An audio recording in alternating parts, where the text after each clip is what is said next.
గొప్ప, నేను చాలా ఉన్నతమైన వ్యక్తిని అని అనుకుంటూ ఉంటాడు.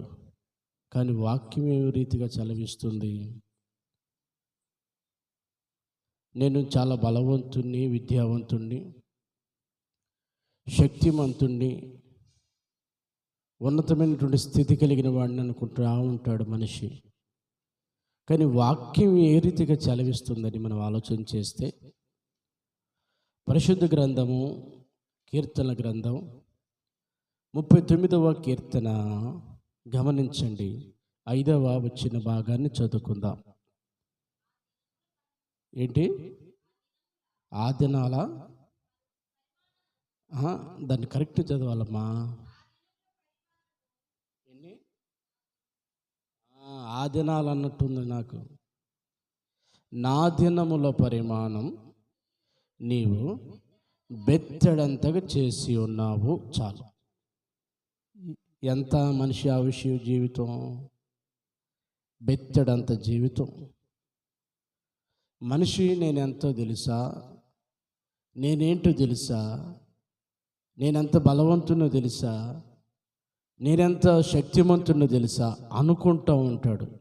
కానీ వాక్యం చలవిస్తుంది. మనిషి అంటాడు భక్తుడు, దావీదు అనబడినటువంటి మహారాజు, దావీదు అనబడినటువంటి ఒక మంచి జ్ఞానవంతుడు, భక్తిపరుడు, మంచి ఒక హోదా కలిగినటువంటి వ్యక్తి, అతడు చలవించుతున్నటువంటి మాట ఏమిటంటే, నా దినముల పరిమాణం నీవు బెత్తడంతగా చేసి ఉన్నావు కదా అంటాడు.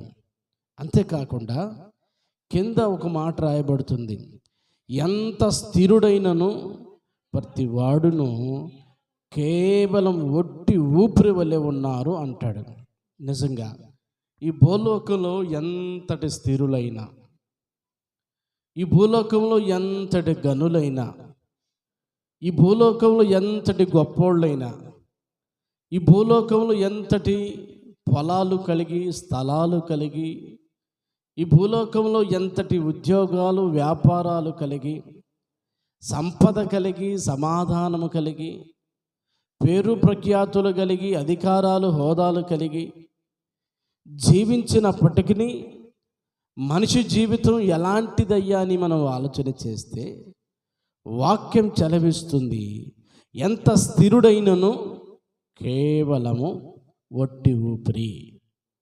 ఎంత స్థిరుడైనా సరే మనం అనుకుంటూ ఉంటాం, అబ్బో వాడు చూడరా, వాడి జీవితం చూడు ఎంత బాగుందో, వాడు బ్రతుకు చూడు ఎంత బాగుందో, వాడు ఆలోచనలు చూడు ఎంత బాగున్నాయో, అసలు వాడు కుటుంబం చూడు ఎంత బాగుందో, వాడు ఎంత తెలియగలిగినాడో, ఎంత మర్యాదస్తుడో, అమ్మో ఎంత ఉద్యోగమో, ఎంత వ్యాపారమో అని సహజంగా మనం మానవ రీతిగా మాట్లాడుకుంటాం. కానీ వాక్యం చలవిస్తుంది ఏంటంటే, కేవలం అతడు కూడా ఒక ఊపిరి వంటి వాడు, కేవలం ఒట్టి ఊపిరి, గాలి వంటి వాడు, గాలి వంటి వాడు మనిషి ఎంత స్థిరుడైనా సరే. ఈ మాట ఎవరు చెప్తున్నారు అంటే, సాక్షాత్తు దావీదు అనబడిన వ్యక్తి ఈ మాట చెప్తున్నాడు. ఏంటంటే, ఎంతటి స్థిరుడైనా సరే ఎలా ఉంటాడంట? కేవలం ఒట్టి ఊపిరే అన్నాడు. అంతేకాదండి, గమనిస్తే ప్రియ దేనిపడ్డారా, ఆలోచన చేస్తే మనిషి యొక్క జీవితం ఎంత అని చెప్పాడు? బెత్తడంతా. చాలామంది అంటారు, ఈ సంగతి తెలీదు, నా జీవితం బెత్తడంతగా ఉందన్న సంగతి తెలీదు, నా జీవితం చూడండి బెత్తడంతగా కుదించబడిందన్న సంగతి తెలియకుండా మనుషులు ఎలా ఉన్నారు అంటే, ఇంకా రానున్న కాలంలో చూద్దాంలే, రానున్న కాలంలో మారు మనసు పొందుదాంలే, రానున్న కాలంలో యేసు ప్రభుని నమ్ముకుందాంలే, రానున్న కాలంలో యేసయ్య దగ్గరికి వద్దాంలే, రానున్న కాలంలో ఇంకా ముందుంది కదా ముసళ్ళ పండగ, ఇంకా ముందుంది కదా యేసు ప్రభుని నమ్ముకుంటాను అని కాలాన్ని వెళ్ళబుచ్చుకుంటున్నాడు. అయితే గమనిస్తే మనిషి జీవితం అంత నువ్వు అనుకున్నట్టు, నేను అనుకున్నట్టు లేదు. ఎప్పుడో నమ్ముకుంటాను, ఏదో చేస్తాను, ఎప్పుడో యేసు ప్రభు దగ్గరికి వస్తాను అన్నట్టుగా మన జీవితం లేదు. మన జీవితం ముగించబడింది. ఎప్పటికి ముగించబడింది? బెత్తడంతగా ముగించబడింది. కొద్దిదే మన జీవితం, చిన్నపాటి జీవితం. అర్థమవుతుందా? మనిషికి ఈ సంగతి తెలియదు. ఈ బెత్తడంత జీవితానికి మనిషి ఆరాటాలు పోరాటాలతో మనిషి బ్రతుకుతూ ఉంటాడు. కానీ మనిషి జీవితం నాది బెత్తడంతగా ఉందని తెలుసుకోలేకపోతున్నాడు. కానీ దావీదు అనబడిన వ్యక్తి చాలా ధనవంతుడు, చాలా ఉన్నతమైనటువంటి స్థితి కలిగిన వాడు, చాలా జ్ఞానవంతుడు, చాలా భక్తిపరుడు, అన్నీ ఉన్నాయి. తను తెలుసుకున్న ఒక సత్యం ఏంటంటే, ఆలోచన చేస్తే నా దినముల పరిమాణం నీవు బెత్తడంతగా చేసి ఉన్నావయ్యా అన్నాడు.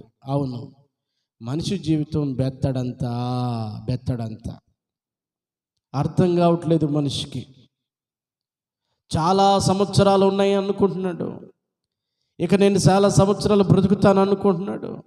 ఇక చాలా సంవత్సరాలు నేను గడుపుతాను ఈ భూమి మీద, ఆవిష ఉంది అనుకుంటున్నాడు. కానీ మనిషి జీవితం బెత్తడంతగా కుదించబడిందన్న సంగతి మనిషికి అర్థం కానటువంటి పరిస్థితుల్లో ఉన్నాడు.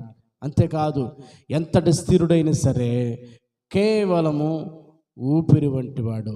నేను స్థిరపడ్డాను, నేను బలపడ్డాను, నేను కొట్లు కట్టించాను, నేను పొలాలు పండించాను, నేను ఉద్యోగం చేస్తున్నాను, నేను వ్యాపారం చేస్తున్నాను, నాకు ఇక తిరుగులేదు, నేను డబ్బు సంపాదించాను, నా అకౌంట్లో డబ్బులు ఉన్నాయి, నాకు బీరువాలో డబ్బులు ఉన్నాయి, నా పేరు మీద స్థలాలు ఉన్నాయి, నా పేరు మీద పొలాలు ఉన్నాయి, నా పేరు మీద ఎంతో బంగారం ఉంది, నేను ఎంతగానో సంపాదించాను, పదవులు సంపాదించాను, ఆస్తులు సంపాదించాను అనుకుంటాడు.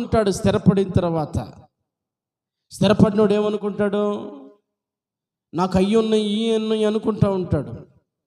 అయితే ఎంతటి స్థిరపడిన వ్యక్తి అయినా సరే, ఎంతటి నిలబడిన వ్యక్తి అయినా సరే, ఎంతటి సంపాదించుకున్న వ్యక్తి అయినా సరే, ఎంతటి హోదాలు కలిగిన వ్యక్తి అయినా సరే, ఎంతటి ధన ధాన్యములు బంగారము మేడలు మిద్దెలు కలిగిన వ్యక్తి అయినా సరే గమనిస్తే కేవలము ఊపిరిలాగా ఉన్నాడు. కేవలం ఎలా ఉన్నాడంట? ఊపిరిలాగా ఉన్నాడు. చాలామందికి ఈ ఆలోచన తెలియక ఎలా ఉన్నారంటే, నాకేమిరా డబ్బులు ఉన్నాయి, నాకేమిరా ధనం ఉంది, నాకేమిరా ఇల్లు ఉంది, నాకేమిరా చూడండి పొలాలు ఉన్నాయి, నాకేమిరా బంగారం ఉంది, నాకేమిరా పిల్లలు ఉన్నారు, నాకేమిరా స్వామి, నన్ను ఎవడు గదిలేస్తాడు, నన్నేమంటాడు, నీలాగా ఉన్నాను అనుకుంటావు నేను ఒట్టిగా అని వాళ్ళు చాలామంది ఉన్నారు. నేను అంటాను, నీకు బలం ఉన్నా, ధనం ఉన్నా, సిరి సంపదలు ఉన్నా, ఏమీ ఉన్నా ఈ లోకంలో నువ్వు ఎలాంటి వ్యక్తివని వాక్యం చెలవిస్తుందంటే, కేవలము ఊపిరి వంటి వాడవు. నువ్వు అనుకుంటున్నావు నేను స్థిరపడ్డాను అని. అవును, స్థిరపడవచ్చు. కానీ ఆ స్థిరత్వము కొంచెం కాలమే. కొంతమందిని చూడండి, సమాధుల తోటకెళ్ళి చూడండి, సమాధుల తోటలో వాళ్ళు కేవలం పేదవాళ్ళే చనిపోయారా? కేవలము చూడండి ఉద్యోగం లేని వాళ్ళే చనిపోయారా? కేవలము ఇల్లు లేని వాళ్ళు చనిపోయారా? కేవలము చూడండి పని చేయలేని వాళ్ళే చనిపోయారా? కేవలం రోగస్తులే చనిపోయారా?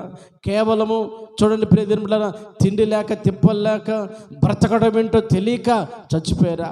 సమాధుల తోటలోనికి వెళ్ళి చూస్తే, ఒక్కొక్క సమాధిని గమనిస్తే ప్రియదినులారా, ఎంతో ఉన్నతమైనటువంటి స్థితి కలిగిన వాళ్ళు, ఎన్నో సంవత్సరాలు ఉద్యోగరీత్యా ఉద్యోగం చేసిన వాళ్ళు, పొలాలు కలిగిన వాళ్ళు, రాజకీయ పలుకుబడి కలిగిన వాళ్ళు, లేకపోతే సంపద కలిగిన వాళ్ళు, మంచి పెద్ద కుటుంబాన్ని కలిగిన వాళ్ళు, గౌరవ ప్రతిష్టతలు కలిగిన వాళ్ళు, గమనించండి ఆ సమాధుల తోటలో వాళ్ళు పేర్లు కనబడతాయి.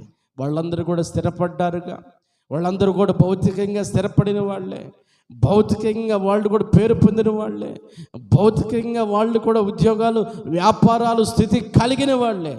అలాంటి వాళ్ళు ఏమైపోయారంట?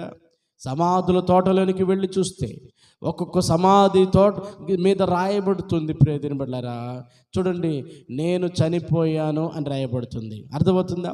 కొన్ని సమాధుల్లో ఏం రాయొస్తారో తెలుసా? ప్రభువునందు నిద్రించారు అని రాయబడుతుంది. అర్థమవుతుందండి? కాబట్టి ఆలోచన చేస్తే ఫలానాయన సమాధి, ఫలానాయన సమాధి, ఫలానాయనని చెప్పుకుంటూ ఉంటుంటారు. అవునండి.